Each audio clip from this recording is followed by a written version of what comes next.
start. I have 6 hours in Jinja City. Yeah, but first, let's have some lunch. Well, Jinja City is a city on the eastern region of Uganda, just about 85 and 45 kilometers out of Kampala. That's about 1 hour and 6 minutes. You know, it's pretty not far, right? The bridge that connects like that one to there. Right on the shores of Lake Victoria. Well, I'm just having fun at this bridge. It's about 94 years old, still standing, great architecture, a lot of skill. There we are. I got you. 5 minutes, 5. Well, before the advent of the colonial period, Jinja was a fishing village located in the long-distance trade routes between the Buganda and the Busoga Kingdom. So we basically go like Busoga Kingdom, now Buganda Kingdom. The origin of the name Jinja comes from the word rock, the language of the Busoga and Buganda, who live on either sides of the river in the area.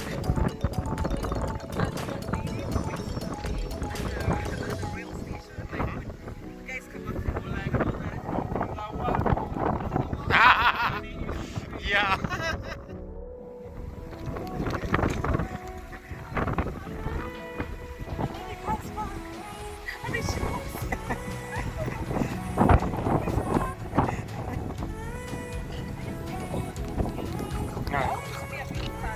Okay. At this point, I'm just imagining myself taking a music video. This should be the best way I could actually do this.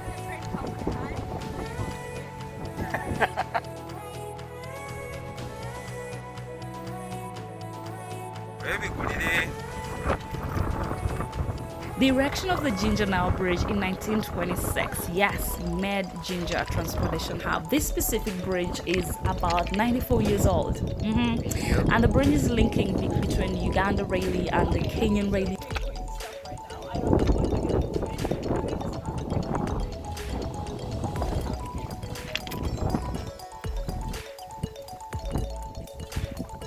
I have not taken that journey with a train, but I'm looking forward to it. So here we go. Jinja Railway Station, built in 1928, it's just 92 years old. So this railway station was actually built as a way of extending the Uganda Railway to Jinja, and it was the second railway station in Uganda. Still in use today, but only for freight services. This is the economy class. Y'all can see that, right? Oh my God, yeah. Economy class, I think. So my first stop is the Uganda Railway. Yes, it has so much incredible history that I was not born, neither I think was my mom at the same time, but a lot of the structure is available and a lot of things like I've never used this. The closest I've got to using a ticket was getting a ticket for my movies and the rest is all online, so I have no idea. At some point I said it was a movie thing. I know, that doesn't make sense. But yes, yeah, there's the upper class, economy class. Which class are you in? There or here? So I'm gonna explore the best I can in my few hours. I think I have about 6 hours here in Jinja, and I get my crazy self back to Kampala. So let's go. Come on. I feel like I'm in those movies where they actually talk about really and someone's getting a ticket to run away somewhere, like the guy on the train. But that is so modern. So welcome to the history of the railway. History is boring. Which is boring.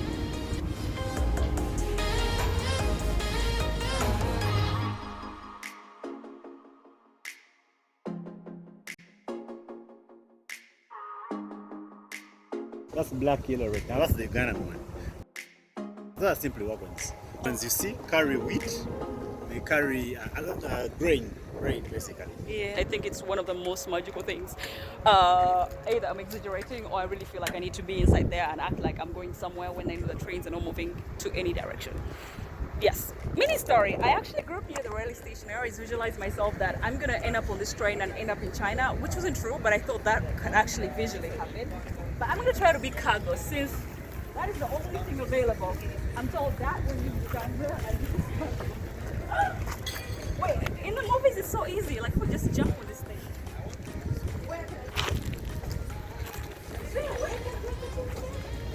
Jumping off. How do you get inside? You just step on that. I need to hold well. This is me struggling to get into this thing. I have no idea. Wait. Give it a try. This is what they do in movies. They be like,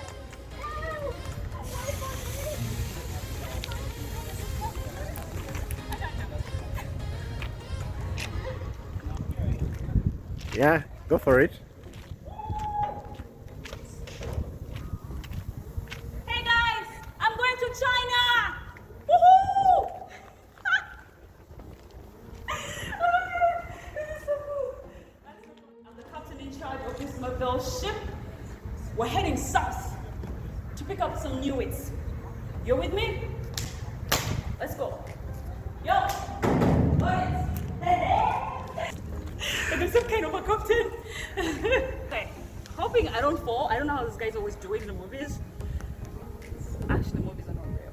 That is true. Okay, let me watch you as you fall. 1, 2, 3, 4, 5. 1, 2.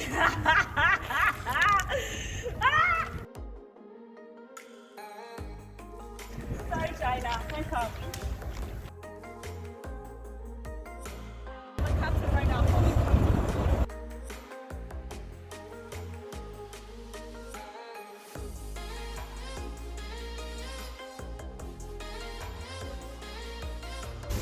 Limited, Liverpool, England. I like the whole experience. Okay, so I literally think I found out everything I needed about the railway station, and most of the stuff I've read, but I hadn't really seen. I know a lot of things are still in existence right now. Most of the stuff were demolished, others don't exist anymore. But it's really fascinating. It's an incredible experience just to experience things I've never done, like be on a rail on a station, even if it didn't move. I know.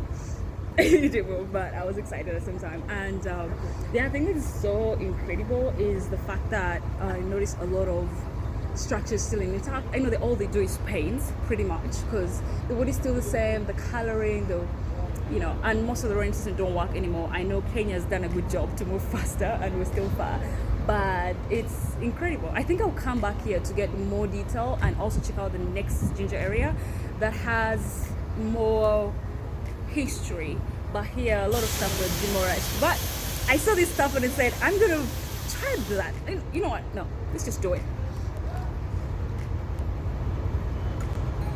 All you do is you see that? Okay, so I gotta go right now. It's been incredible. I think I'll have to come back and find out more stuff about the rail station, but as of now, what I've seen was good and the experience was amazing. I just want this train to move. Okay, bye. My next stop is Jinja War Monument, built in 1945 by the colonial government to commemorate 1,389 Ugandans who died supporting British soldiers in World War I and World War II. One glance at Jinja town and all I see is Kampala City's photocopy. There's a huge similarity between the two cities that I can see how colonial influence on Asian architecture is almost everywhere.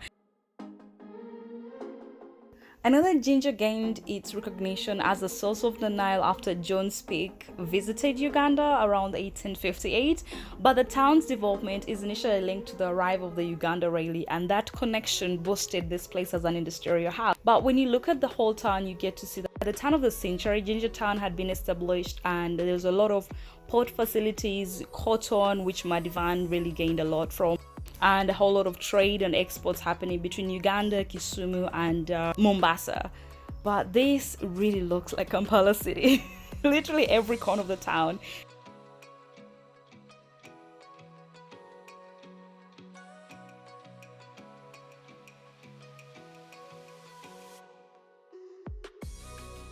So history has it that back in 1906, the colonial government planned out this whole town. Like they figured out how the town would look like with clear racial segregation, clarifying where British people will be, or let's say white people, and also where the Asians will be and the non-Africans where they're allowed to actually be. So with that, there was a lot of division that you can stand one side and see a whole lot of development that is really old and start putting with what happened in the old and the new one.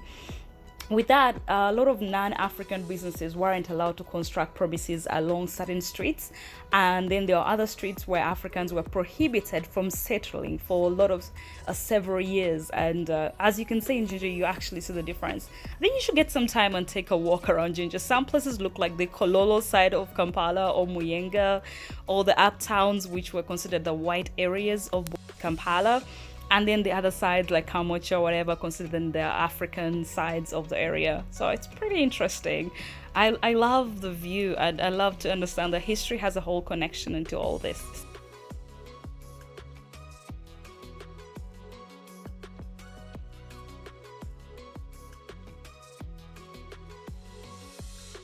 While a lot has changed in Jinja and a lot of history remains looking at you like monuments or structures and architecture.